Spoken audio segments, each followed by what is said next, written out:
Ninawasalimu watazamaji wangu. Leo nimewaandalia kipindi kizuri sana ambacho ningependa kuwaletea.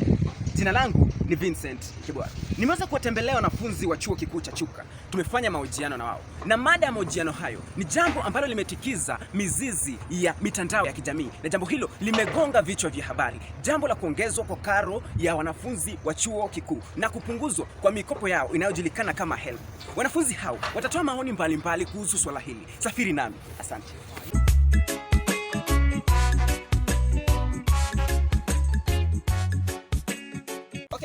Welcome my viewers. As I told you earlier, I was going to meet the students of Chuka University who are going to give us opinion according or concerning the increment of school fees and reduction of HELB loans. Now, I will start with your name. What is the name? My name is JB. Your JB? Yeah. And what's your name?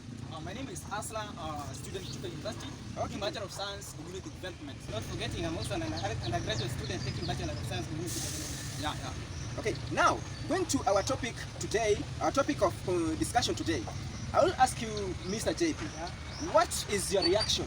What was your reaction when you first got this message? When I got this message through the media, in fact, I was shocked. I was totally shocked. Because when I heard it, I first thought of how those people who are coming from poor background, the humble background, how are they going to survive with this issue now that the government has brought up that the fee should be tripled? How are they going to survive? Yes, I did not look at myself alone. Yes. I looked at the other citizens. How are they going to survive from this? Yeah, and I was shocked. I was terribly shocked. You're shocked. Now, come to you, Hasla. Yes. Adding what JB has said. Yes. My friend, when I got the information yesterday, it hit my ears. Yesterday around 4 p.m. in the evening. 4 p.m. Yes. My friend, I got shocked. I was puzzled. In fact, I was even going to bed, and it took me time to retreat. My going to bed first, and I came back to the house to concentrate and contemplate on the issue. Now, the issue. When I got the issue, yes, I was just trying to think how an Asla like me or any other child in Chuka University or any other university in Kenya got this information and was shocked also, like me. Okay, how did you come across this information? Where did you get the information? What was the source of information? Me, being an investor in social media, I got information in Facebook, yes. As I was passing through Instagram, Facebook, Twitter and WhatsApp, I got a clip whereby some of the students were protesting, were rioting out of Nairobi roads concerning the increment. And then it took my concern. Then I decided to go further to consult what was really actually happening. It took me time to go through all the social media groups so that I could get the real information about it. Now, JB, Yeah. do you think students rioting will get this problem out of hand? Will get this problem out of the fire burning? Will this protesting get this matter out of heating up? According to me, I think it will help. But due to the government that we have, a government that takes things for granted, they might even send the security officers, the police, to go and send the students away from the roads. They even Or tear gas them. Yes. Okay. Yeah. Or tear gas them. Yeah. Back to you. Yeah. Continue. They'll send them off by tear gassing them, chasing them away. So I don't think. In fact, we even have an irresponsible government. I don't think routing will help. Routing will not help. But we have to use the law way so that we can help our comrades. Now, Hasla, what do you think is the right direction that students should follow to get their right? To me, the first thing, we have varsity leaders, that is student leaders from different varsities of this country.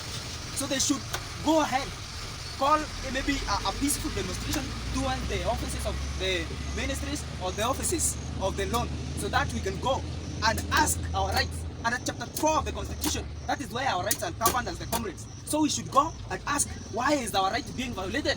Why? And this made we conduct a very peaceful demonstration. Okay, I'll come back to you, JB. Okay. Yes. So, to me, that is the first thing. Second thing, the government should revisit their minds.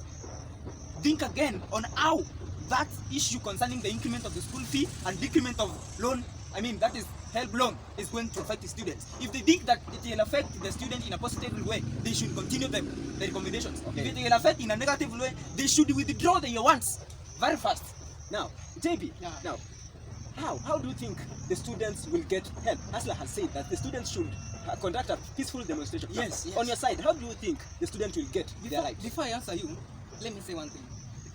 According to what the news I received yesterday, this made me to realize one thing about the government. Yes. The government consists of cabals. Yes, Cabals. yes, Yeah. yes. The government consists of cabals.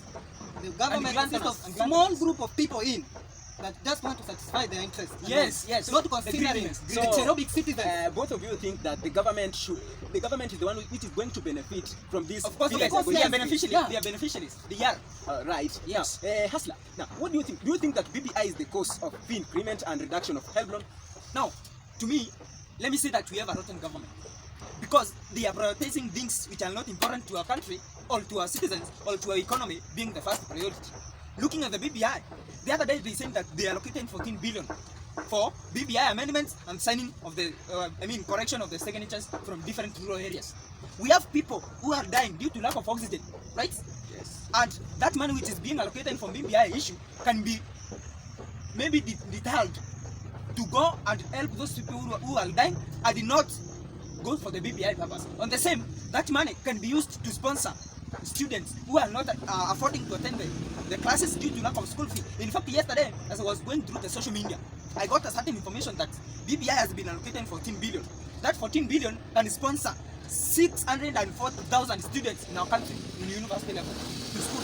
Then, to me, government should not prioritize government. That is a BBI issue and should divert that money to education sector. Exactly. Now, back to JB. Yeah. I want to ask you like this. Do you think that this increment of school fee and reduction of help fee, do you think that it will cause affection or it will affect education sector in one way or another? Exactly. It is going to affect. How is it going It's to going to affect a big part. When the government says that, now the fee of the university students should be tripled. Now, where do we think, and I repeat, where do we think the Onyangos, the Wanjikus, the Otienos, their misses, where are they going to get that money from? Where are they going to get it from? Where? Per semester, we are paying 8,000. Now the government wants it to be 48,000. 48,000. An additional 40. and there are some people who stay at home because of lack of Because of lack of fee. Yeah. Yes, So now, meaning that there'll be more people will be staying at home. Of course, yes, of course, yeah. you're right. Now You're the right. government wants us to pay 48,000. And consider this, we are paying 48,000, accommodation is upon us, It's upon you. not the school is providing. Mhm. See, food is upon us, not the school that is providing. It's going to affect the bigger part. No. Now I can see and I can now translate the real meaning of BBI. The BBI now, the government wants to take money that is made to support education to make the campaign of BBI goes up. That is the thing that the government wants now. Now, Asla, how is this fee increment going to affect you and your life and your study life? Not talking about me alone. We have very many students in our country who are suffering from not attending the classes due to lack of school fee. Initially, we were paying 8,000 at the tuition fee, right? Tuition fee per semester. Yes, per semester. Very many students are not able to afford that 8,000. Just imagine, how will they afford 48,000? How? We have very many other students who are able to afford, are doing other hustles, are doing the little work so that they can sustain themselves here in the school. On the same, when we pay that 48,000, the school is not giving us free food. It's not giving us free medical cares, right? Yeah. It's not giving us free accommodation. Yeah. Meaning that 48,000 is not covered, is not covering yourself. That You're money just is going giving to be people used to for the eat. campaign Yeah, of I'll BBI. come back to you. You Yeah, just yeah. giving that 48,000 Yes. to be eaten by people. The only work that 48,000 will cover, it is not only academic issues only, issues to do with academic. Now, what I'm about to ask you, JB. Yeah. Do you think that the increment of fees will affect economic sector of Kenya in one way or another? Exactly. The increment of fee is going to affect the economic sector. Now, when You I find say like that- this, yeah. when I say like this, if I say like this, now the increment, the Kenyans will lose more fees in paying more money in paying school fees than doing other things. Will I Before be you wrong? continue, Of course, yes, of wait course. first. You see what? This help money has helped students a lot. You find that a student applied for a help loan with 50,000. The school account is going to take around, let me say, 8,000. Yes, He or she is going to remain with 42,000. 42,000. A bright student is going to take this money and start a business And invest, and invest on it. Yes. So now the government itself don't see that this business that this student or any other person has started here, the government itself is going to earn revenue. So why increase? And this money students are using to economically benefit the country. Yeah. So I don't support. Adding to that issue, you see, some of the students who are getting help, that help is used to sustain themselves here in the school and fund their siblings who are schooling different primary and secondary schools. So it is like those students who are schooling with help are the breadwinners of their family. So when they deduct, or rather when they decrease the help, they will affect the entire family of the students. So now, increasing the grace period of help and decreasing help, is there sense there? Is there sense? To me, I think that is nonsense. Because when they increase the grace period and decrease the help, now you get little help. Little amount. Yes, little amount of help, and then your grace period is added. Why is it being added while you are deceived some of the money that you're supposed to pay? So as to me, I think they should either maintain the amount they used to give or add, so that when they had that moratorium, or rather the grace period, at least we will help the comrades to first sustain themselves so that they pay the money later. Now, JB, Yeah. do you think that increment of school fee will lead to criminal activities among the students? Exactly. How is it going to happen? So when the government has already said that the school fee for universities should be tripled, what do you expect? As I gave you an example, you have an Otieno, someone coming from a poor background. Let me talk of humble. Someone coming from a humble background. When the fees has been tripled to 48,000, now it will be 48,000. And maybe he was depending on the help. According to psychology, how are you going to see this? So Otieno will drop out of school. Yeah, Otieno is going to drop out of school. And after Just dropping out of the school, he'll start engaging in bad behaviors like robbing criminals. people, Yeah. being a robber, being a thug, and in fact, killing some of the people to acquire money because he don't have the skills, right? He don't have the academic skills that he can use to invest for himself. Let me say this. Yesterday, I heard the Minister of Education talking about this issue. Yes. Yeah, and the Minister of Education said that the government cannot just wake up and say that the school fee should be tripled.